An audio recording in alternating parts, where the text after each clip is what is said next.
Let me just, I see 3 questions. Are we? We will circulate. Okay. The gentleman in the blue shirt,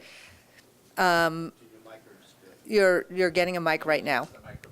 And what I would ask, since I just saw 4 or 5 hands up, just if we can just make sure our questions are quick. Yes, thank you. Anthony Garrett from Internews. My question is for Professor Snyder. Thank you for the B-. I thought we were going to get a C+. It's a question about technology, and the question has to do with, we almost everybody in this room comes from the Stone Age. We didn't grow up with personal computers. We didn't grow up with the internet. We didn't grow up with cell phones. Now you have 7 billion of these on the planet. And a lot of my young, cool friends love your work, but they think you're a Luddite. That you advocate reading books, reading newspapers, and stay away from the tablets. Thank you. Well, I can program. How many of your young friends can? Too many. Yeah. So let me try to take that seriously. I think it's very important to try to be a human being, and it's not easy. And I think we only have so much time on the planet, and we have to take care how we spend that time. And the internet can be put to good uses, but if you don't have your little super ego, which rises above the body in front of the screen and the screen, if you don't have that super ego, that point of decision, which is able to say, I'm not doing the thing I came here to do. I'm here for too long. If you don't have that point, then you've got a problem. You're losing your humanity. So it's not that I don't do this stuff, but I try to recognize what it's like. I also drink beer, right? But I 1 or 2 a day. I try to be aware of what's going on while I'm doing it. With the internet, my own personal test is am I using the internet in such a way which is going to lead me or other people to do something in the real world? And if the answer is yes, then I'm happy using the internet, right? So people often ask me about the irony of putting the 20 lessons on Facebook. It's not an irony. The 20 lessons are on Facebook to help people do things off Facebook, right? So if you're using the internet to get people to organize a march, if you're using the internet to prescribe political behavior, I think that's perfectly fine. If you're using it to organize a kid's birthday party, I think that's perfectly fine. It's when it gets into you, or I would even say under you, right? Because the neural science of this is that the internet is able to get down to the parts of your brain that you're not particularly aware of, right? Down cerebrum, hippocampus, right? It gets down into you, and you find yourself reacting to stimuli without having the time to think about what you're doing, and then time changes, and before you know it, a lot of time has gone by. This is just true, right? And the people who design this stuff do it on purpose. So what I notice is that the kids who are really on top of things, like for example, some of the kids, and some of them really are kids. I'm not using kid to mean like somebody who's 40. Some of the kids, for example, who are organizing protests in Russia are extremely critical of the internet. Right, they're extremely savvy about it, but also extremely critical of it because they've seen what can be made of it. So no, I'm not a Luddite, right? I actually know something about science and about technology, which is what I actually read some of this literature, which is one of the reasons why I have a caution about it. But basically, my basic line is this whole business about democracy depends upon citizens, and citizens have to be individuals, and becoming an individual is not easy. It's just not easy. And part of it is being able to pull back.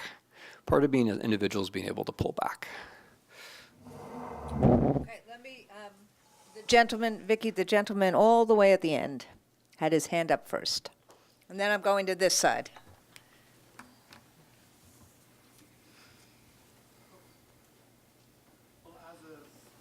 Hello.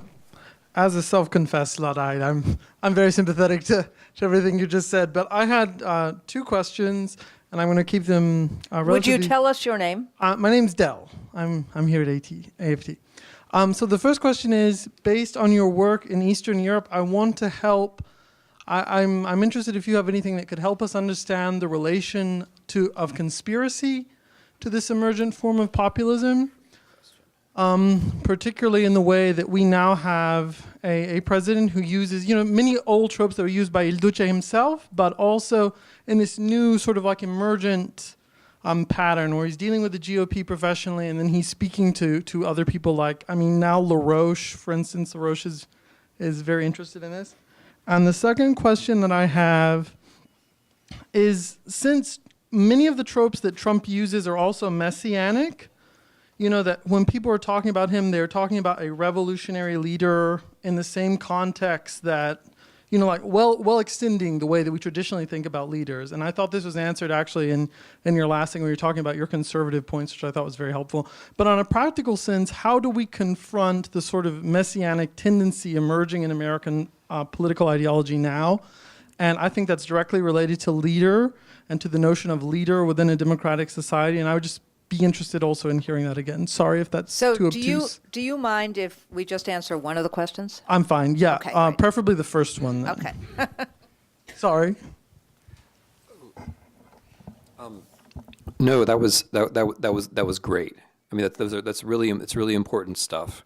On messianism, I'm not gonna answer it. I'm just gonna say that I think Jesus needs a certain amount of public relations support at this point, because I mean, the way that Jesus has fallen out, there was a Messiah for Christians, right? I mean, not everybody has to agree he was the Messiah, but for Christians there was a Messiah. So let's have a little PR in favor of loving thy neighbor and distributing to the poor and other things that Jesus said, right? Let's at least put Jesus in the conversation, right? If we're going to talk about messiahs. On conspiracy, this is really important. This gets to the heart of something which is crucial to all of this. And it goes back to education and factuality and creating individuals. When you believe in nothing, what you really believe is conspiracy. Right? When you get totally separated from the world of facts, when you become that super cynical, super cool hipster person who's wears fake leather and is doubtful about everything, what you really believe in then is conspiracy, right? The total cynic is perfectly naive. Because when you believe in nothing, what end up happening to you inevitably is that you're fooled by the person who reaches something inside you, right? That's what happens. The super cool, cynical people, and this happened first in Russia, and you see more of it now here, the people who say that everything is propaganda, everything is PR, it's all a lie. Those people then go for the conspiracies, right? And so this is one more reason to care about factuality, because factuality is like the underbrush which gets in your way as you're running headlong, to jump off the waterfall of conspiracy. It's that stuff which kind of slows you down before you fall off the edge. And I mean, so that's the way it works intellectually. There's an institutional story here too, which is that the media, okay? The media for a lot of people is this distant thing.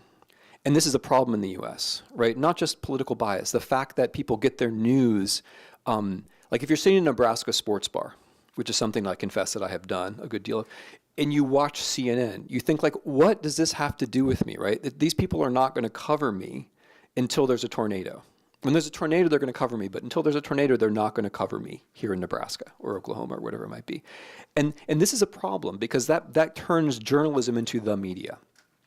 When they're local reporters, you might not like them, you might think that they're nosy or whatever, but they're people. And that's not the media, right? That's journalism or your newspaper. When that goes away, which it did in 2009, I'm saying this because this happened, this is like so many things that happened first in Russia and then it happens here. When the local news goes away, then the whole business becomes the media, and then people are suspicious of the media, which opens them up to the conspiracy story and the fake news story because it's distant from them, because there isn't the human contact to it.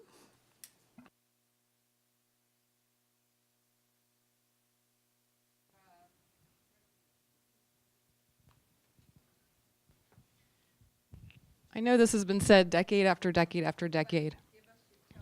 Oh, Christina Sloat. But I just wanted to go back to the issue of character and critical thinking. It was mentioned that there are many racist schools and many authoritarian schools. And I was lucky to go to a public high school that was neither. And multiculturalism was emphasized. And I You think, tell us which school it is, since you are public school proud about it. Sure. It was Springfield High School in Springfield, Delaware County, Pennsylvania. It was a great school. I had some wonderful American Studies teachers that drove home the importance of the Constitution, studying the Constitution, knowing what your rights are. We learned the value of human rights globally, worldwide. Now we're in an era that's one could say post-multiculturalism, post-globalization, and things are a little more complicated by monies traversing boundaries. We've got Bitcoin and blockchain now, and we have to think a little bit more about what those monies are funding. So I want to challenge some on the conspiracy theory there. Very a gentle challenge, but I think the way that it is affecting our public education at the moment. I also Tell us what your question is to Oh, either okay. of them or me. Just, I think as we're talking about the importance of democracy and encouraging democratic citizenship, are we thinking about that and how it is affecting our schools? It's probably not as directly as it's not direct, being that we're talking about public schools here. That's one question. And the other question is about the importance of STEM education, which was brought up. And maybe it's more of a statement. But I think that we really do have to make sure that even if numbers are low, we have to think about the importance of studying up biotechnology, nanotechnology. These are disciplines that are and have been popular around the world for a while, and there is a lot of nanotech and biotech being produced and manufactured overseas, which is presenting a security issue to all of us right now. And if we fall any further behind, we are going to be buried economically. So are we thinking about that, Danielle? Sure, thank you. So I should also give a shout out to my own public school, Claremont High School in Southern California, where I had Dr. Palmer as my American politics teacher, who was fantastic. So I just want to say thank you to public schools and teachers. Dr. Palmer! So a couple of things. I think it's important to distinguish between conspiracy and complexity. All right, so our world is extremely complex, and so mastering it intellectually is very challenging. And we need to equip people to walk their way through mastering it and then filter who are the experts that can help them understand that so they don't fall into the trap of conspiracy thinking, right? That is to say, mastery of complexity is what we want. Falling into conspiracy thinking is what we do not want, which means economics, et cetera, various elements of social science are important parts of a basic education. And the intellectual complexity that we face just is a new challenge that we have to figure out in some ways how to surmount. My comments about STEM education were by no means to suggest that we should not invest in STEM education. It was to suggest two things. One, that we need to reinvest in humanities and social sciences where we've retrenched. And secondly, that to the degree that we are investing in STEM education, we need to give some thought to how we teach STEM such that it isn't counterproductive from a democratic point of view. It seems to me there's no reason STEM education couldn't itself advance capacities for citizenship. So I think it's incumbent on us to rethink STEM education so that it is doing that work at the same time that it's helping us advance STEM expertise. Tim, I'm going to ask Tim to also respond, and then I'm basically, since it's about 4 minutes to 2, I'm going to ask our two speakers if they want to just have a final comment, because I want to just make sure that we end by 2. So I know there were other questions. My apologies for not getting to them. Tim. Okay, I want to agree with you that the flow of money beyond the control of sovereign states is a major, in my view, the major world political issue right now. I think it's very hard to understand domestic politics without reference to that. The real estate career of Mr. Trump, for example, is built on the possibility of offshore shell companies and anonymous real estate transactions. It's built on an alternative economy which is beyond the reach of the law. If it's not for that, we don't have this person, we don't have this president, we're not having this conversation. So, but Does that mean that this is a mystical world which is impossible to understand? No, on the contrary, it's exactly the opposite. This is a story which we can only follow if we have super traditional, hardworking journalists who pay attention to the facts. So there are these projects like the Panama Papers and the Paradise Papers, which if we take the trouble to read them, or even like the summaries of them in The Guardian, we find out really interesting things about how the world actually works, right? So that our Commerce Secretary is directly financially involved with Vladimir Putin's family is not a conspiracy. It's a fact.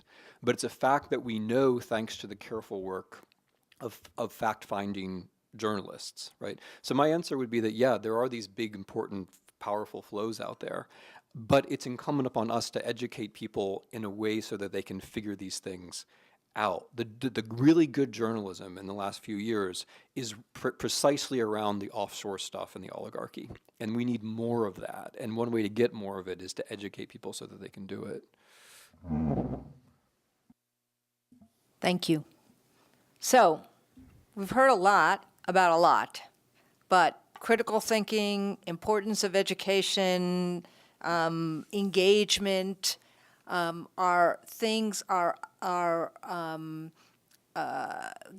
putting your gadgets away, but these are themes that have come up over and over again. And I just want to turn to both of you to see if you have kind of last moment advice or final comments and reflections after this incredible 2 hours we've had together. I'll just tell a little story coming out of the Boston Public Schools, which was about civic education for kindergartners. We often forget how early you can start.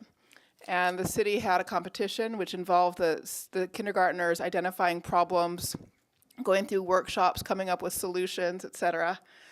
And the winning child, this was maybe 2 years ago, and I shouldn't say it was a team, right? It was also about teamwork and leadership in team context. The leading team had a proposal that the city should build throughout all the parks in the city, should install lockers in all the public parks. Now, why? So that parents, when they took their kids to the park, would put their cell phone in the locker. Love it. Tim. So very, very briefly, I'm gonna just flow from Danielle's focus on the Declaration of Independence. This is the course of human events. This is what it's like. We happen to be in a moment where the consequences of our actions in education and elsewhere are exaggerated and profound. That happens. History goes on. History is like that. And I think one underlying theme of all of this is that education in becoming that civic individual or that citizen is being able to see where you are or when you are. And it just so happens that we are in a moment where the course of human events is flowing, right? We're in a moment where what we decide to do has multiplying effects down the generations. And seeing that is part of educating ourselves. I mean, I think there's a double-barreled character to this conversation. We're not going to be educating the next generation if we can't somehow get our own feet planted in the reality that we're in. Personally, I don't see this entirely as a negative thing. I think the end of history paradigm and the way we were drifting the last 25 years, the there is no alternative stuff, was fatal. It was bound to lead to something like this, and now it has.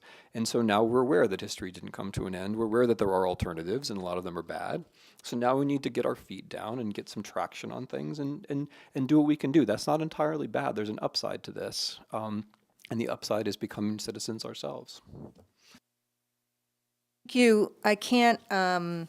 I hope all of you join me in thanking both, yes, good, please, Danielle Allen and Tim Snyder for an evocative and profound last 2 hours. And this is the end of teaching democratic citizenship when democracy is at risk, at least the end of our panel, the end of our session.